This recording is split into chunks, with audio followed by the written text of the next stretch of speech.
Halo, kembali lagi dengan saya Chandri.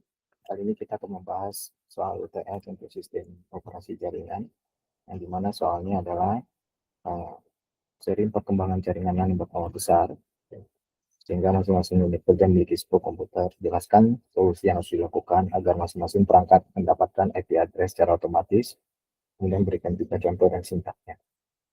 Jadi solusi yang bisa kita lakukan adalah mengimplementasikan DHCP server atau Dynamic Host Configuration Protocol pada server Linux.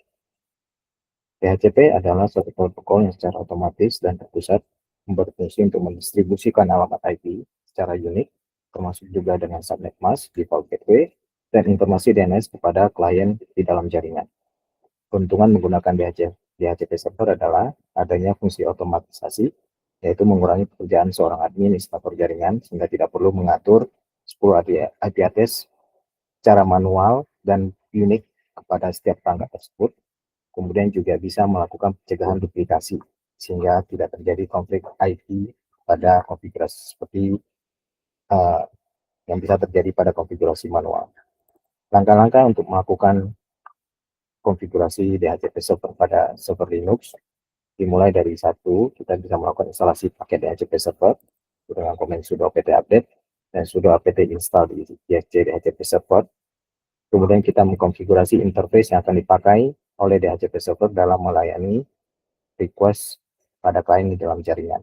Jadi misalnya kita interface yang pakai adalah interface ETH0, maka kita edit file yang berada pada /etc/default/DHCP server.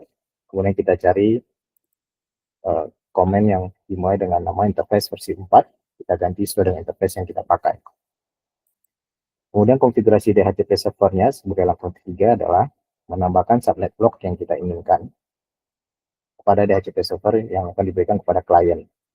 File ini kita bisa temukan pada /etc/dhcp.com. Kemudian kita bisa menambahkan subnet jaringan sesuai yang kita inginkan. Contoh di sini kita memakai subnet 192.168.20.0/124. Kemudian range yang kita berikan kepada klien dalam jaringan dimulai dari 192.168.20.10 sampai 50. Jadi kira-kira ada sekitar 41 IP. Kita berikan default gateway 192.168.20.21. Fungsinya ini adalah default gateway yang dipakai dalam jaringan. Kemudian kita berikan konfigurasi DNS server 8.8.8.8 dan secondary-nya adalah 192.168.20.21 yang mana mempunyai default list time sekitar 10 menit dan maksimumnya di 2 jam.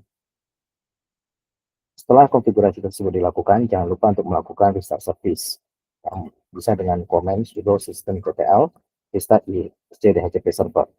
Setelah konfigurasi selesai dilakukan, maka 10 perangkat yang tadi dalam jaringan kita tinggal setting untuk memakai di konfigurasi interface card-nya untuk memilih ke arah mode obtain IP address secara otomatis.